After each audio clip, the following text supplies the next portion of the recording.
the FBI arrests you. No. And you start to fully cooperate with them. Exactly. At first, I had to do something to make them like me. You know, you treat people you like better than people you don't like. So, and it just popped into my head to break the ice. I asked them, so what took you so long? I understand now this is a quote that others have used too, but I didn't know about this, and it was my own invention because it took them very long, and so they couldn't help but smile a little bit. And then when we finally got to the motel where they conducted the first interrogation or questioning or interview, whatever you want to call it, I volunteered the following statement. I says, I am fully aware that the only way for me and my family to get out of this situation relatively unharmed would be for me to fully cooperate, and I have no reason not to. And so that really set the stage. And I got debriefed over several weeks. And it started from the very beginning, what I remembered from childhood, you know, every single detail of my life. And with all that, and, you know, I come across as like a pretty honest guy. With all that, was not enough. I had to pass a lie detector test. And up until that point, I had no idea that I would come out undamaged. There was still a possibility of going to jail, and my family... My wife, who became an American citizen based on an illegal spy, she could have been kicked out of the country because she was here illegally, and the kids would have become warden of the state. That was always a possibility, and I tell you what, this was a very stressful period in my time. You know, I couldn't get rid of that thought. You know, what's going to happen? What's going to happen? And once I passed the lie detector test, I was told, you will be allowed to stay here. And eventually, you could become a citizen of the United States. Yes. Right. You weren't actually charged with any crimes. No. And you were given a U.S. passport and a citizenship, and you actually got to keep the Jack Barsky name. Yes, sir. Because I guess the parents of the child who died agreed to allow you to keep using the name. Yes, they did. They were asked if that would be okay with them. Now, that was... it was not legally necessary. There's no copyright to a name, right?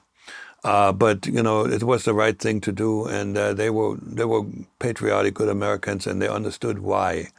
Because if I had to change my name back to what it was in Germany, which would have been not really recommended because no Americans can pronounce this.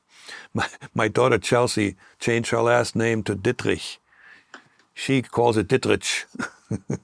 So if I had to change my name to some other name, our lives would have been extremely disrupted. I would have had to explain to my job, why am I changing my name? I had a mortgage, I had car loans, and kids in school. I mean, we decided, no, that's not a good idea. The only way that would have worked if they would have put me in a witness protection program, moved me someplace in Utah, and for me to start all over, that would have cost the United States a pretty penny. You know, to set somebody up like that, it's $1 million or something. So yeah, I got to keep the name. Well, and then in 2015, you actually go on 60 Minutes. Yeah. And actually publicly share your story on what I would consider the biggest news platform in America. Yes, it was. I don't know if it still is, but this show was aired once and then repeated twice in the same year, and the total number of viewers was about 15 million. Right. So at that point, everybody knows what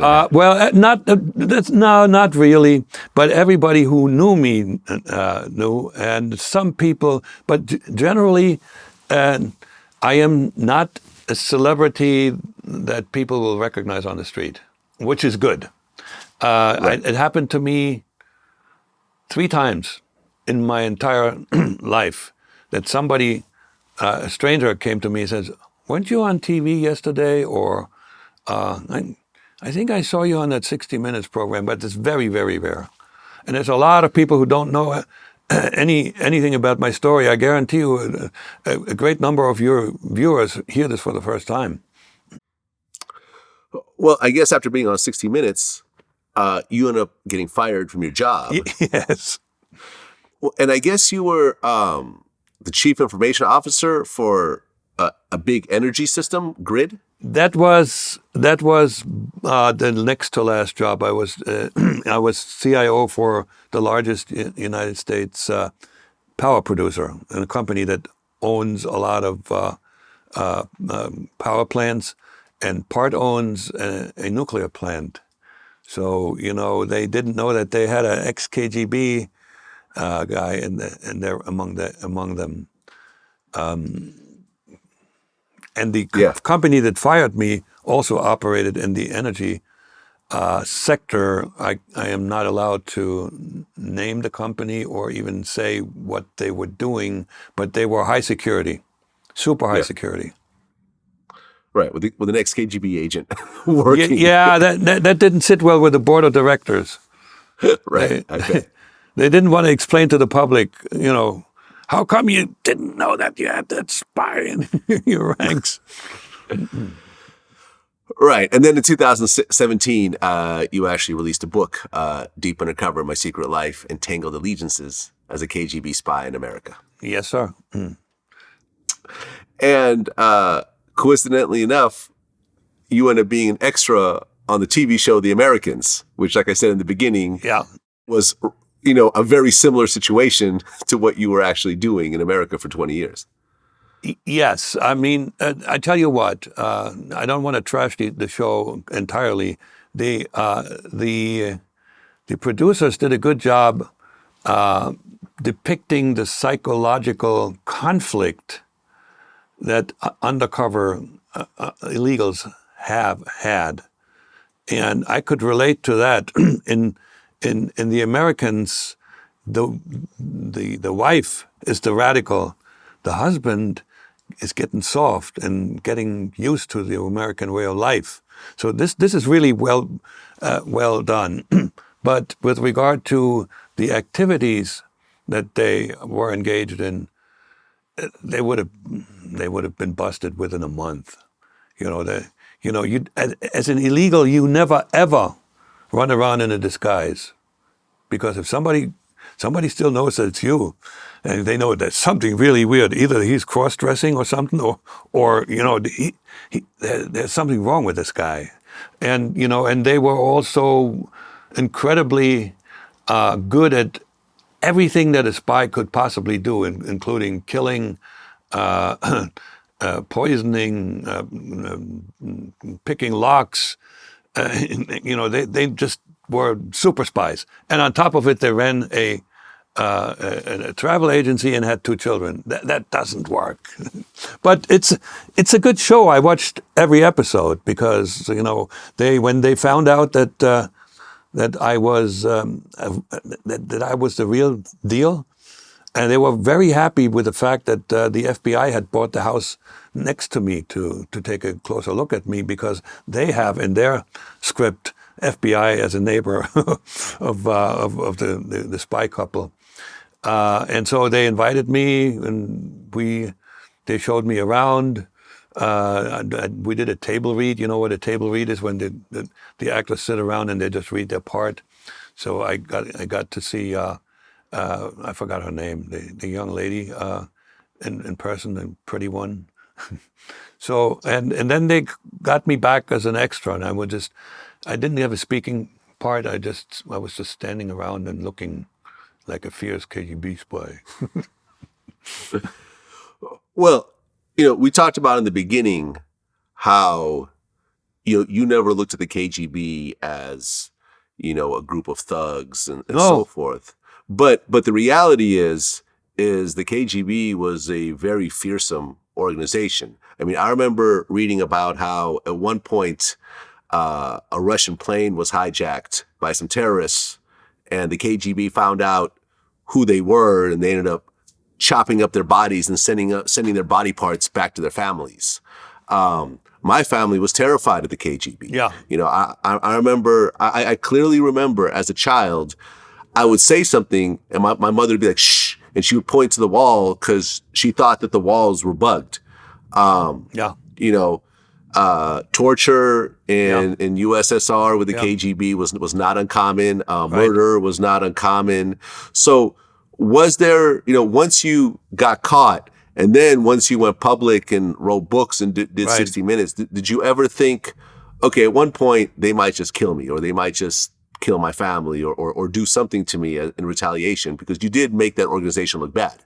All right. So I discussed it with the FBI, and we both came to a similar conclusion that the chances of me being harmed on the territory of the United States or in Western Europe were extremely low. There's a number of reasons. A, I wasn't a Russian. Okay, I didn't betray the motherland. You probably know that betrayal of the motherland is punished by death. I wasn't a Russian. I didn't even betray the Soviet Union because I did not defect, right? I just resigned. And number three, that anybody who might have had a personal animus towards me, I worked with people that were older, so most likely when I became public, nobody who I worked with was still alive, or if they were pretty old.